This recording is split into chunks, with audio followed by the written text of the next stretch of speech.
শৈত্যপ্রবাহের দাপটে বিপর্যস্ত জনজীবন, চরম দুর্ভোগে ছিন্নমূল মানুষ। পঞ্চগড়ে দেশের সর্বনিম্ন তাপমাত্রা 8.3।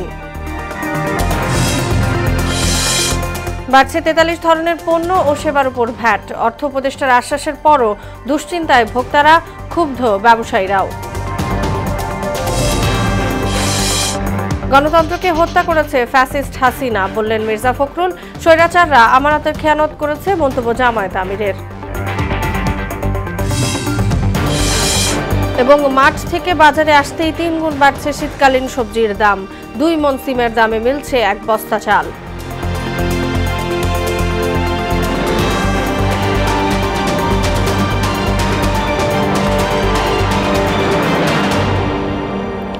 আসসালামু আলাইকুম, সবাইকে মোহনা সংবাদে স্বাগত। শুনছিলেন শিরোনাম, সঙ্গে আছি তাসনুমা বিনতে তাহের। এবার বিস্তারিত। উত্তরের জেলাগুলোতেও শীতের দাপটে বিপর্যস্ত জনজীবন। এর মধ্যে পঞ্চগড় জেলার সর্বনিম্ন তাপমাত্রা রেকর্ড হয়েছে 8.3 ডিগ্রি সেলসিয়াস, যা চলতি মৌসুমের সর্বনিম্ন তাপমাত্রা। এছাড়া গাইবান্ধা ও নীলফামারী শীতের কারণে চরম ভোগান্তিতে পড়েছে খেটে খাওয়া মানুষ। আরও জানাচ্ছেন স্বামী সোনা। কনকনে শীত অনুভূত হচ্ছে হিমালয়ের কাছাকাছি উত্তরের জেলাগুলোতে। পঞ্চগড়ের তেঁতুলিয়ায় তাপমাত্রা রেকর্ড হয়েছে 8.3 ডিগ্রি সেলসিয়াস। দিনের বেশিরভাগ সময় সূর্যের আলো না থাকায় এবং উত্তর পশ্চিমের হিমেল বাতাসে বেড়েছে হাড় কাঁপানো শীত। এরকম ঠান্ডা মনে করো গাড়ি বাইর করা যায় না, বুঝছেন, লোকজনও বাইরে না, ভাড়া পাই যায় না, শীতের কাপড় চোপড়ও নাই, আমার গরিব মানুষ। এখানে প্রচন্ড শীত এবং প্রচন্ড কুয়াশা, যেটা দার্জিলিং এর মতো হাওয়া। গাইবান্ধায় কুয়াশা আর কনকনে ঠান্ডায় ভোগান্তিতে নিম্নয়ের মানুষ। সড়কে যানবাহন চলছে হেডলাইট জ্বালিয়ে। সবচেয়ে বেশি ভোগান্তিতে শিশু ও বৃদ্ধরা। হাসপাতালগুলোতে বেড়েছে রোগীর সংখ্যা। দিন করে দিন খাই, কি সমস্যাটা ধরে গেছে। শীতের অতিরিক্ত কুয়াশার কারণে গাড়ি স্টার্টিং ধরলে যাদের 2 মিনিট চালানোর পরে গাড়ি হাত পাও কাঁপাকাঁপি করে। নীলফামারীতে খড়কুটো জ্বালিয়ে শীত নিবারণ করছেন নিম্নয়ের মানুষ। ঘন কুয়াশার কারণে হেডলাইট জ্বালিয়ে চলাচল করছে বিভিন্ন যানবাহন। এছাড়া শীতের সঙ্গে পাল্লা দিয়ে বাড়ছে নানা রোগ ব্যাধি। শারমিন স্বর্ণা, মোহনা সংবাদ। এদিকে ঘন কুয়াশা আর তীব্র শীতে বিপাকে রাজধানীর খেটে খাওয়া ও বস্তিবাসী মানুষেরা। প্রবল শীতে যেখানে ঘর থেকে বের হওয়াই কঠিন, জীবিকার তাগিদে তখন এসব মানুষকে খুব ভোরে নেমে পড়তে হয় জীবিকার সন্ধানে। এ সময়ের আয় রোজগারও অন্য সময়ের তুলনায় কম। বিস্তারিত জানাচ্ছেন এমআর আসাদ। অলৌকিক কোনো জাদুর স্পর্শ যেন কুয়াশার চাদরে মুড়িয়ে দিয়েছে তিলোত্তমা ঢাকাকে। কুয়াশার ঘন আস্তরণ জমে জমে ঝরছে বৃষ্টির মতো শিশির। ঘন কুয়াশায় কয়েক মিটার দূরের দৃশ্যটিও অস্পষ্ট। তাই বলে কি আর থেমে থাকে মানুষের জীবিকার তাগিদ, অন্য সংস্থানের চিন্তা? সাপ্তাহিক ছুটির দিনেও তাই কাজে নেমে পড়েছেন খেটে খাওয়া মানুষ। রাজধানী সড়কগুলোতে যানবাহন চালাতে বেগ পেতে হচ্ছে চালকদের। এমনি ঠান্ডায় কষ্ট বেশি, আবার রানিংয়ে কষ্ট হয়, বৃষ্টিতে কুয়াশায় রাস্তাঘাট দেখা যায় না। প্রচুর পরিমাণ শীত, শ্বাসকষ্ট, এমনকি শীতের ভিতরে গাড়ি চালানো কষ্ট। বস্তিবাসীদের জীবনের প্রতিকূলতা আরও বেশি। রাস্তার পাশের খোলা জায়গায় সারতে হয় গৃহস্থালির কাজ। কনকনে ঠান্ডা মোকাবিলায় কেউ কেউ খড়কুটো জ্বালিয়ে শীত নিবারণে ব্যস্ত। পাশাপাশি নিবিষ্ট মনে জীবিকার প্রয়োজন মেটাবার প্রয়াস। এখন লার্কি ফারছি, একটু গরম লাগে। আগুন লার্কি ফারা শেষ হবে, আগুন শেষ হবে, পরে শীত করবো। শীত তো বহুত লাগে, রাত্রে তো হোম রান্না শীতের লাগিয়া।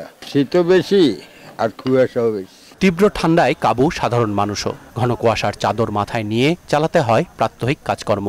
সকালবেলা বাইরে ওই খারাপ লাগতেছে, শীতে অনেকক্ষণ কাঁপানি, তারপরে ভালো লাগতেছে দুপুরবেলা একটু টানলে, মানে গাড়ি লোড দেওয়ার টাইমে ভালো লাগতেছে। শীত খুব প্রচুর শীত, মনে করেন সকালে তো মনে করেন ইচ্ছাও না বাড়ি বেরো, মনে করেন আমরা গরিব মানুষ কি করবো, যাও ওই লাগে, কারণ বউ বাচ্চা আছে, তারা নিয়ে খাওয়ান লাগে। গরিব মানুষ তো করে কেটে খাইতে দিব, ঠান্ডা যেটা থাকবেই, এটা তো প্রকৃতির নিয়ম। আবহাওয়া অধিদপ্তর জানিয়েছে তীব্র শীতের এই ধারাবাহিকতা চলবে পুরো সপ্তাহ। শুক্রবার দেশের সর্বনিম্ন তাপমাত্রা রেকর্ড হয়েছে পঞ্চগড়ে 8.3 ডিগ্রি সেলসিয়াস। এমআর আসাদ, মোহনা সংবাদ, ঢাকা। বাংলাদেশ ভারতের চির ধরা সম্পর্ক নিয়ে অনেক কথা হচ্ছে। অনেকে বলছেন দুদেশের সম্পর্ক তলানিতে পৌঁছেছে। তবে ঢাকা দিল্লির সম্পর্ক যেভাবে আছে সেভাবে রাখার চেয়ে মজবুত করা প্রয়োজন বলে মনে করছেন আন্তর্জাতিক সম্পর্ক বিশ্লেষক লাইলুফার ইয়াসমিন। এজন্য প্রতিবেশী 2 দেশকে কূটনৈতিক তৎপরতা বাড়ানো দরকার বলেও জানান তিনি। বিস্তারিত জানাচ্ছেন কাজী শাহরিন। বাংলাদেশ ভারতের রাজনৈতিক ইতিহাস দীর্ঘদিনের। দু দেশের মধুর সম্পর্কে কালো মেঘের ছায়া পড়া শুরু করে বাংলাদেশে আকস্মিক রাজনৈতিক পট পরিবর্তনের পর থেকে। একের পর এক ইস্যুকে কেন্দ্র করে এ সম্পর্ক এখন তলানিতে নেমেছে। গত 9 ডিসেম্বর ঢাকা সফর করে যান ভারতীয় পররাষ্ট্র সচিব বিক্রম মিশ্রি। সফরের উদ্দেশ্যই ছিল চিরধরা সম্পর্ক জোড়া লাগানো। একদিনের সফরকালের একের পর এক বৈঠক করে বিক্রম মিশ্রি ঢাকা ছাড়েন। তবে দিন শেষে চিরধরা সম্পর্কে মলম হতে পারেনি তার সফর। বিশ্লেষকরা বলছেন, গত 16 বছরে দিল্লি বাজি ধরেছিল হাসিনার উপর, অথচ তা হওয়ার কথা ছিল বাংলাদেশের সঙ্গে। ব্যক্তির প্রতি একনিষ্ঠ দরদ বা ভালোবাসার কারণে চিরধরা সম্পর্কে জোড়া লাগাতে সময় লাগছে। দুটি দেশের সম্পর্ক উন্নয়নের জন্য যথেষ্ট পরিমাণ সময় দিতে হয় এবং এটা সিস্টেমেটিক্যালি দুই পক্ষ থেকে কাজ করতে হবে। কাজ করে এটাকে আস্তে আস্তে এটাকে উন্নতির দিকে নিয়ে যেতে হবে। বহুদিনের সম্পর্ক ফের স্বাভাবিক করতে দুই প্রতিবেশীকে কূটনৈতিক তৎপরতা বাড়ানোর দরকার বলে মনে করেন তিনি। দুই দেশের সরকারেরই আমার মনে হয় সমানভাবে একটু খেয়াল করতে হবে যাতে দুই পক্ষ থেকে সরকারি পর্যায় থেকে যাতে উত্তেজনাকর কোনো কাজ না করা হয়, উত্তেজনাকর কোনো বক্তব্য যাতে না দেওয়া হয় এবং সেটাকে কিভাবে আরো স্মুথ করা যায়, সেখানে আরো কি করে নতুন করে সম্পর্কের এরিয়াগুলা বাড়ানো যায়। সম্পর্ক উন্নয়নে ঢাকা দিল্লি একযোগে কাজ করলে পারস্পরিক ভিত মজবুত হবে বলেও মনে করেন এ বিশেষজ্ঞ। কাজী শাহরিন, মোহনা সংবাদ। বাড়ছে মূল্য সংযোজন কর বা ভ্যাটের আওতা। কম ভ্যাট রয়েছে এমন অন্তত 43 ধরনের পণ্য ও সেবার উপর ভ্যাট বাড়িয়ে 15% করছে সরকার। রাষ্ট্রপতির অনুমোদন পেলে শনিবারই জারি হতে পারে অধ্যাদেশ। এদিকে চড়া মূল্যস্ফীতির জমানায় সরকারের এমন উদ্যোগে নিত্যপণ্যের দাম বেড়ে যাওয়ার আশঙ্কা করছেন ভোক্তারা। আর সরকারের এমন সিদ্ধান্তে খুশি হতে পারছেন না ব্যবসায়ীরা। মনিরুল ইসলামের প্রতিবেদন। হাত ধোয়া কিংবা কাপড় পরিষ্কার বা কাপড় কিনতেও গুনতে হবে অতিরিক্ত 7 থেকে 9% টাকা। বিমানে চড়লে বা হোটেলে খেতে গেলেও দিতে হবে 15% কর। ইতোমধ্যেই 43 পণ্য আর সেবায় 15% ভ্যাট আরোপের নীতিগত সিদ্ধান্ত নিয়েছে সরকার। সংশ্লিষ্টরা বলছেন, ঋণ পেতে আইএমএফের শর্ত প্রতিপালনেই জনগণের ওপর নতুন করের বোঝা চাপিয়ে দেওয়া হয়েছে। তাই তো এ খবরে বেশ চটেছেন ভোক্তারা। পকেটে থাকলে টাকা থাকলে খামু, নাহলে মুখে তালা দিয়ে বসে থাকুন। আমাকে তো করার কিছু নাই, আমরা দিন আনি দিন খাই। সবাই যাতে ক্রয় করতে পারি, ব্যবহার করতে পারি, সবাই যাতে ভালো থাকে। বাড়িয়ে দেওয়াটা এটা আমাদের জন্য অবশ্যই একটা চাপ পড়ে যাবে। যে বেতন পাই আমাদের 20 তারিখে আমাদের টাকা শেষ হয়ে যায়। পরিসংখ্যান বলছে, বিগত সময় উচ্চ করনীতি কাজে না আসায় ভ্যাট 15% কমিয়ে আনা হয় 5 থেকে 7.5%। ওই উদ্যোগে ভ্যাট আদায় অনেকখানি বেড়েছিল। দেশে বর্তমানে ভ্যাট নিবন্ধিত প্রতিষ্ঠানের সংখ্যা 5,25,000 আর ভ্যাট দিচ্ছে 3.5 লাখ প্রতিষ্ঠান। অনাদায়ী প্রতিষ্ঠানের সংখ্যা 1,75,000। একটা সাবানে তো আগের হিসেবে দাম বেশি বাড়াইছে, এরপর তো কমায় নাই, উল্টা আরো যদি বাড়া তে মানুষের জুলুম। চলতি অর্থ বছরে ভ্যাট আদায়ের লক্ষ্যমাত্রা ছিল 4,80,000 কোটি টাকা। তবে নভেম্বর পর্যন্ত আদায় হয়েছে 1,27,000 কোটি টাকা। রাজস্ব ঘাটতি দাঁড়ায় 42,000 কোটি। তবে ভ্যাট বাড়ানোর এমন উদ্যোগে উৎপাদন ও ভোক্তা পর্যায়ে অসন্তোষ বাড়বে বলছেন এই ব্যবসায়ী। যারা ইনকাম ট্যাক্স দেওয়ার যোগ্য, আমার মনে হয় তার 70% লোক এখনো দিচ্ছে না।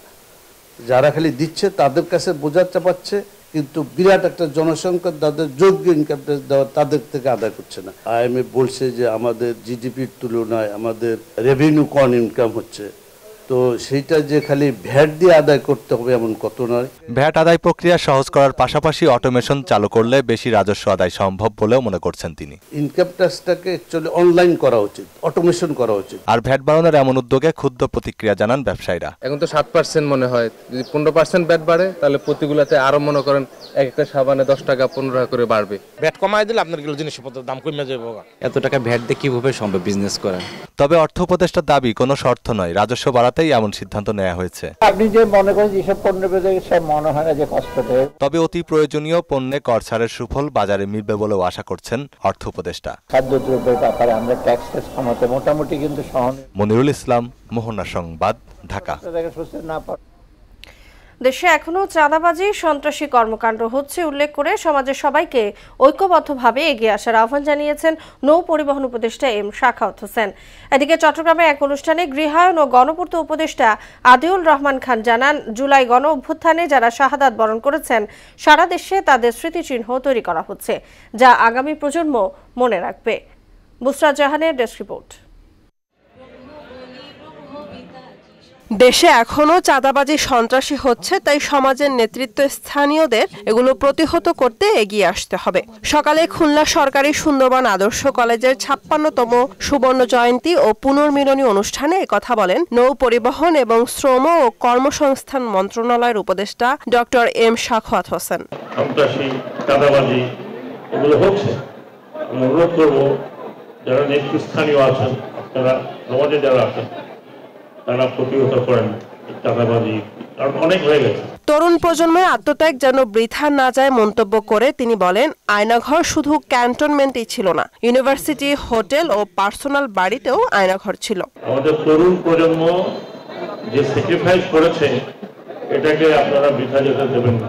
আয়নাঘর শুধু ক্যান্টনমেন্টে ছিল না, আয়নাঘর ইউনিভার্সিটিতে ছিল, আয়নাঘর হোটেলে ছিল, আয়নাঘর পার্সোনাল বাড়িতে ছিল। শুধু এক জায়গার কথা আপনারা জানেন, বাকি কথা আপনারা জানেন না, অচিরেই হয়তো আপনারা জানতে পারবেন যে পাশের সামনে হবে। এদিকে আনুষ্ঠানিকভাবে যান চলাচল শুরুর আগে এক্সপ্রেসওয়ের নাম পরিবর্তন করে চট্টগ্রাম উড়াল সড়কের পতেঙ্গা প্রান্তে টোল আদায়ের কার্যক্রম উদ্বোধন করেন গৃহায়ন ও গণপূর্ত মন্ত্রণালয়ের উপদেষ্টা আদিলুর রহমান খান। এ সময় তিনি বলেন, জুলাই অভ্যুত্থানে যারা শাহাদাত বরণ করেছেন তাদের জন্য সারা দেশে স্মৃতিচিহ্ন তৈরি করা হচ্ছে, যারা আগামী প্রজন্ম তাদের অবদানের কথা স্মরণ করতে পারে। আমরা সারা দেশে যারা এই জুলাই অভ্যুত্থানে শাহাদাত বরণ করেছেন তাদের জন্য বিভিন্ন জায়গায় স্মৃতিচিহ্ন তৈরি করছি, যেন সারা দেশের মানুষ এবং আগামী প্রজন্ম তাদের অবদানের কথা স্মরণ করতে পারে। বুশরাত জাহান, মোহনা সংবাদ।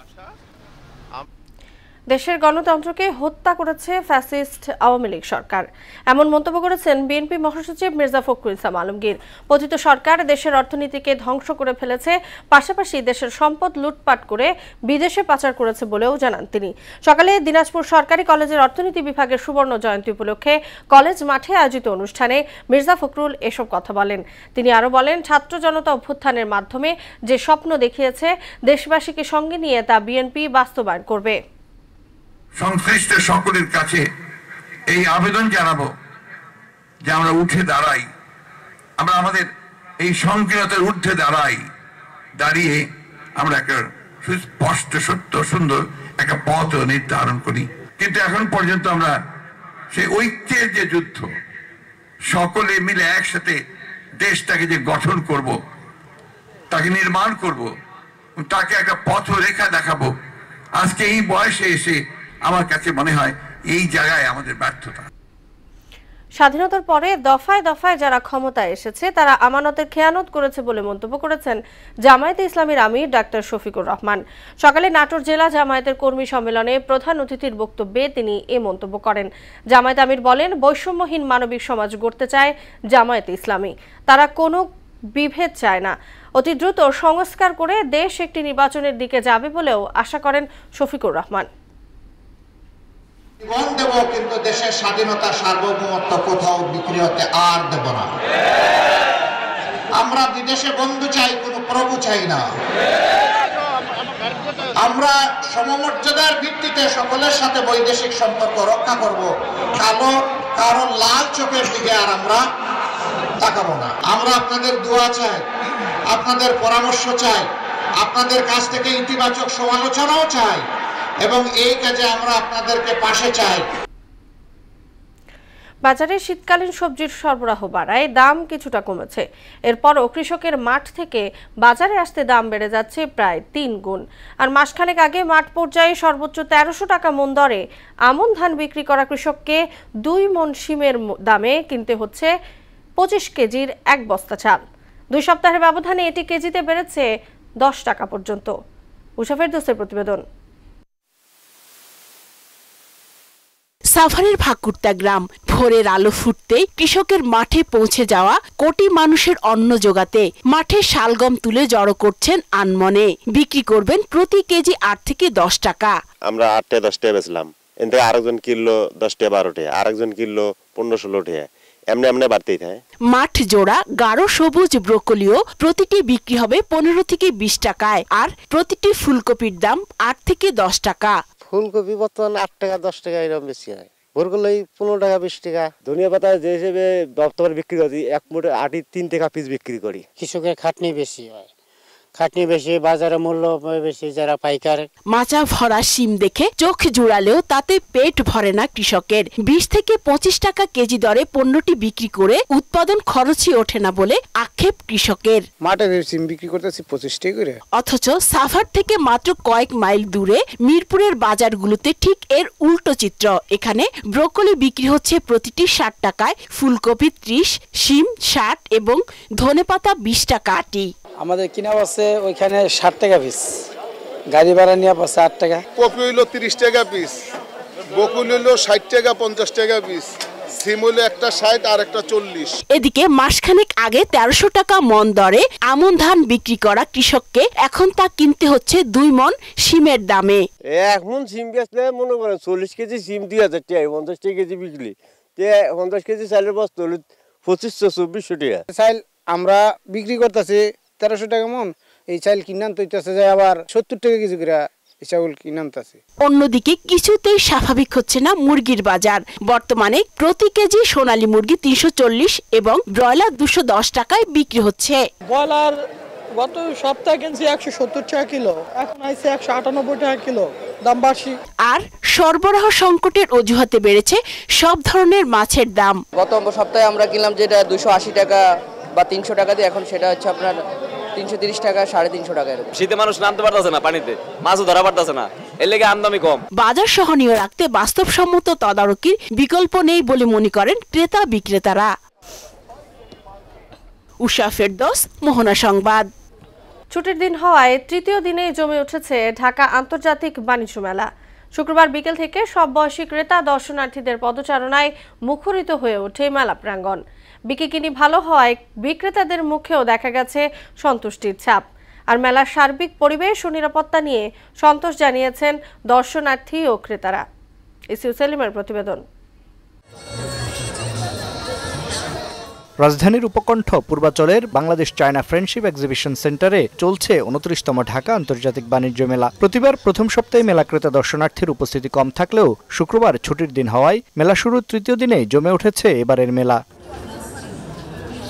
মেলায় গৃহস্থালী বিভিন্ন পণ্যের প্রতি ক্রেতাদের আগ্রহ বেশি দেখা গেছে। প্লাস্টিক পণ্যের পাশাপাশি আগ্রহ রয়েছে pressure cooker, juice maker, juice Blender, oven, rice cooker, ইস্ত্রি, ইন্ডাকশন চুলা, ফ্যান সহ নানা ধরনের ইলেকট্রিক ও ইলেকট্রনিক পণ্যের। শীতের প্রয়োজনীয় গৃহস্থলী পণ্যের দিকেও ক্রেতা আগ্রহ দেখা গেছে। সব মিলে মেলার পরিবেশ নিয়ে সন্তুষ্টি জানান ক্রেতারা। পরিবেশ ভালো, খুবই ভালো, এবং জিনিসপত্রের দামও মোটামুটি রিজনেবল প্রাইসে। মেলায় জিনিসের দাম সহনীয় পর্যায়ে। কোকারিস দেখলাম, মেকানিক্স কিছু দেখলাম, অনেক সুন্দর লাগছে। মেলার পরিবেশটা আসলে অনেক ভালো, রেঞ্জের মধ্যেই আছে। মেলায় একটা আইসক্রিম দেখেছি, এবারকার সবকিছু খুব ভালো, মোটামুটি পাইতেছি ডিসকাউন্ট, অনেক ভালো লাগছে, ঘুরতেছি দেখতেছি। মেলায় এখনো বেশ কিছু স্টলের কাজ চলমান থাকলেও ছুটির দিনে বেচা বিক্রি ভালো হওয়ায় সন্তুষ্ট দেশি বিদেশি বিক্রেতারা। আজকে একটু কাস্টমার বেশি আছে, সেলও একটু মোটামুটি আছে।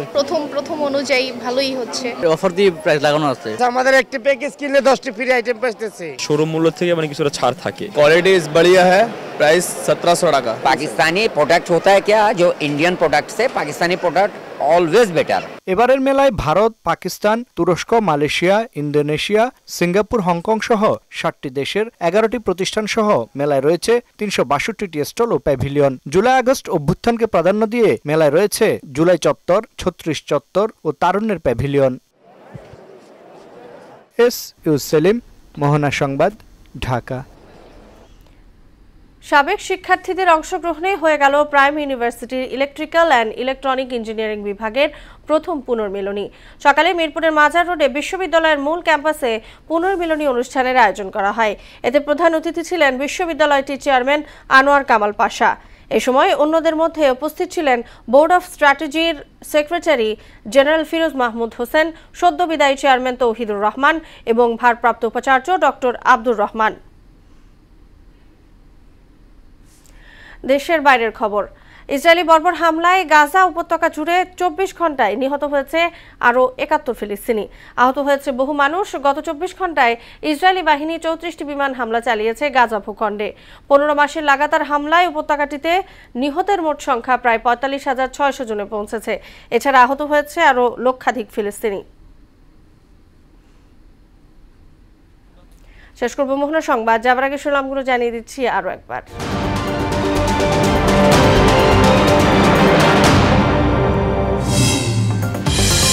শৈত্যপ্রবাহের দাপটে বিপর্যস্ত জনজীবন, চরম দুর্ভোগে ছিন্নমূল মানুষ। পঞ্চগড়ে দেশের সর্বনিম্ন তাপমাত্রা 8.3। বাড়ছে 43 ধরনের পণ্য ও সেবার উপর ভ্যাট। অর্থ উপদেষ্টার আশ্বাসের পরও দুশ্চিন্তায় ভোক্তারা, ক্ষুব্ধ ব্যবসায়ীরাও। গণতন্ত্রকে হত্যা করেছে ফ্যাসিস্ট হাসিনা, বললেন মির্জা ফখরুল। স্বৈরাচাররা আমানতের খেয়ানত করেছে, মন্তব্য জামায়াত আমিরের। এবং মাঠ থেকে বাজারে আসতেই 3 গুণ বাড়ছে শীতকালীন সবজির দাম। 2 মণ সিমের দামে মিলছে 1 বস্তা চাল।